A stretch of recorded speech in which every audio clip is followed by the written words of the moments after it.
You see, what you do daily and what you do consistently decides and determines who you become permanently. Therefore, the secret to your future, the secret to your destiny, is hidden in what you do every day.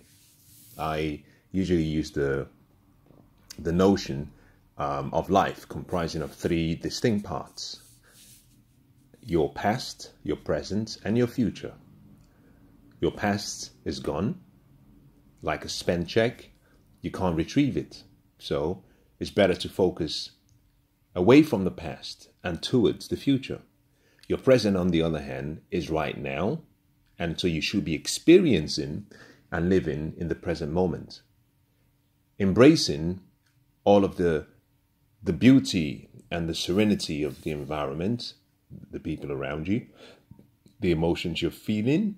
But more than anything, it's also important to look towards the future, because the future is yet to come.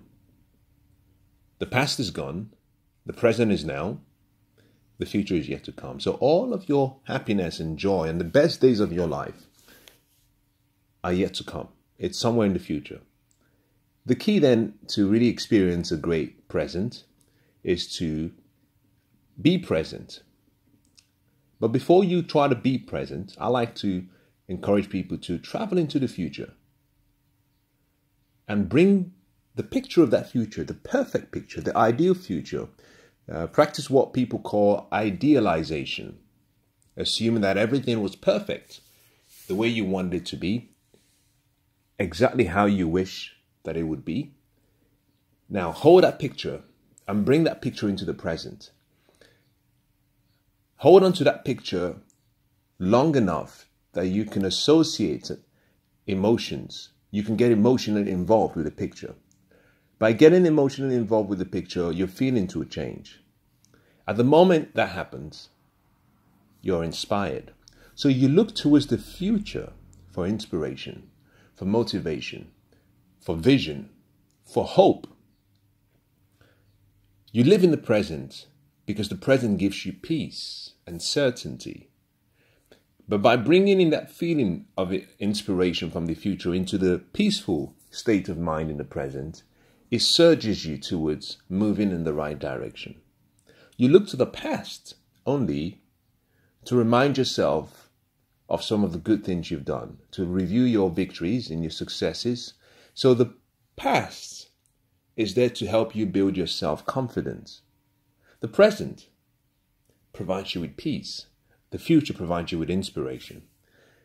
And therefore, if you bring the future to the present and you recognize that everything exists right now, then it becomes very clear that all you need to focus on is one day.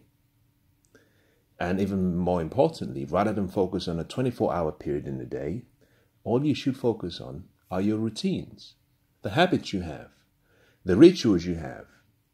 All you have to focus on is what you should do daily and consistently, because to get to that future that you hope for, there's certain things you must do. Do it consistently, you achieve a day. Repeat the day consistently over time for 30 days, you have a month. Repeat that for 12 months, you have a year. Repeat that yearly, you have a lifetime. That's the future. So the secret to you becoming the best you can be is hidden in what you do by your habits and what you do by routine. The best thing, therefore, is to develop a routine of disciplines, because those routines develop your character, they develop your resolve, they develop your momentum, they develop your confidence and your self-discipline. In other words, what you try to do with your routines is you choose routines and habits that help you become a world-class person. That's easy to do. And think about this question, for example. If you look at Michael Phelps, a really highly decorated Olympian, it's difficult for you to say, I want to become Michael Phelps as an accomplished athlete. It's easier, on the other hand, to say, I'm going to do the routines that Michael Phelps does every day. This might involve swimming for maybe 4, 5, 6 hours, taking a 2-hour break, swimming again for another 4, 5, 6 hours, having a training regime that is disciplined, living a lifestyle that is disciplined, but you can do that in a day. It's easy for you to say, I'm going to do Michael Phelps' routine for a day. If you do that consistently over a period of time, usually I like to use 100 days, then you develop a habit. If you consistently apply those habits, what you find is in a short while, that could be 10 years, that could be 15 years, that could be less. Someday, you would have to stop yourself because you'll suddenly hit you. You suddenly realize that you've actually become that person that you once admired. And you've probably exceeded his accomplishments. And the only way you could have done that was because you were faithful and disciplined in your routines and in your habits.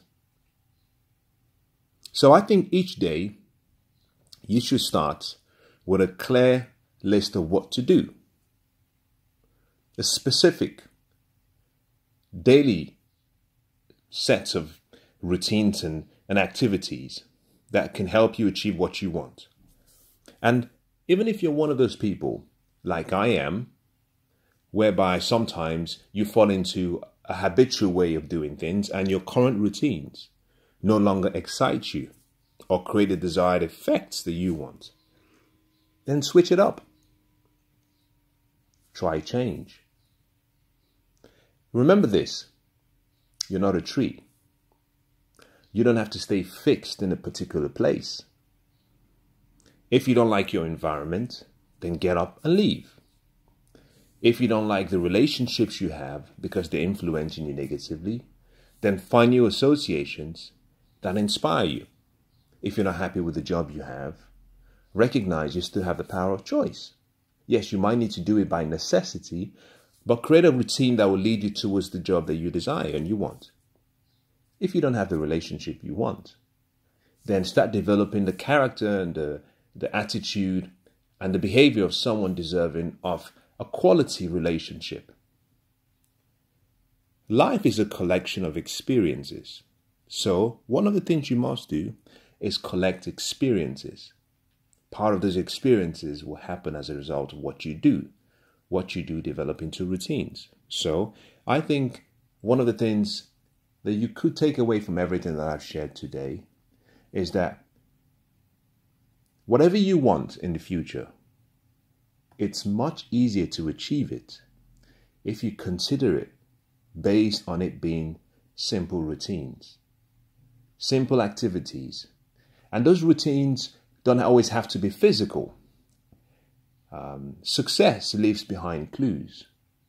And if you study successful people, you will realize that what creates the breakthroughs and the success they have are very simple.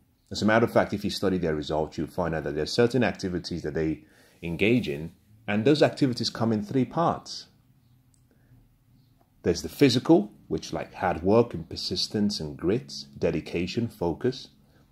But there's also the mental side, which is how to think, how to control their thinking process using their reasoning faculty, using their perception, having good perspective about life, using their memory in the right way, using their intuition. All of that is mental. Choosing and changing their thoughts so that their thoughts are only positive thoughts and aligned with that which they desire. Controlling how they think. But also there's the emotional. Choosing how they're going to live. The meaning they're going to associate with experiences, and therefore the emotional journey through life. You find that they're usually happy people, not because nothing negative happens, but simply because they choose to be happy. So In building a routine that you want, always make sure that it comes in those three areas. It covers those three areas. What you do, your emotions, and your mind. And by doing that, what you find is very easily, you start to build and you start to develop into the person that you really admire.